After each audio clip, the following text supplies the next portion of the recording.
আসসালামু আলাইকুম। ডক্টর ইউনূস সাহেব পালিয়ে গিয়েছে স্বৈরাচারী শেখ হাসিনার সাবেক রাষ্ট্রপতি তার ছেলেকে নিয়ে আর তার শালাকে নিয়ে দেশ ছেড়ে পালিয়ে গিয়েছে।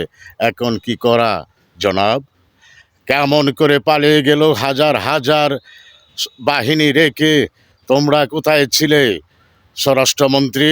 কেমন করে উনি পালিয়ে গেল? তার ছেলে ও তার শালাকে নিয়ে দেশ ছেড়ে কেমন করে পালালো?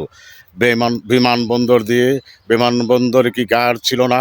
কেমন করে আব্দুল হামিদ পালিয়ে গেল? তোমরা কোথায় ছিলে? তা আমি বলতে পারবো না জনাব। আমি আমাদের মনে হয় কিছু পুলিশ বাহিনীকে বরখাস্ত করে দিলে জনগণ শান্ত হয়ে যাবে। কেমন করে শান্ত হবে? জনগণ তো জেনে যাবে আমরা যে পরিকল্পনা করছি। তাই অতি শীঘ্রই একটা ব্যবস্থা করো, যে কোনো একটা দেশে লাগিয়ে দিয়ে দেশে একটা পরিস্থিতি নিয়ন্ত্রণে আনো। তা না হলে আমাদের পরিকল্পনা পাশ হয়ে যাবে, আমরা দীর্ঘদিন ক্ষমতায় থাকতে পারবো না। হ্যাঁ জনাব, তাই হবে। থাকতে পারবো না জনাব, তোমরা কেউ থাকতে পারবে না। অতি শীঘ্রই নির্বাচন দাও, তা না হলে তোমাদের উপায় নেই।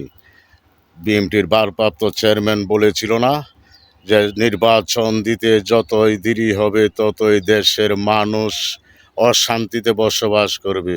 চুরি ডাকাতি, খুন, হামলা মামলা বেড়ে যাবে, মানুষের মনে শান্তি ফিরে আসবে না, কৃষক শ্রমিক শান্তি পাবে না, দেশের মানুষ কিছুতেই মেনে নেবে না নির্বাচন দেরি করলে। তোমরা অতি শীঘ্রই নির্বাচন দিয়ে দাও, এখনো সময় আছে।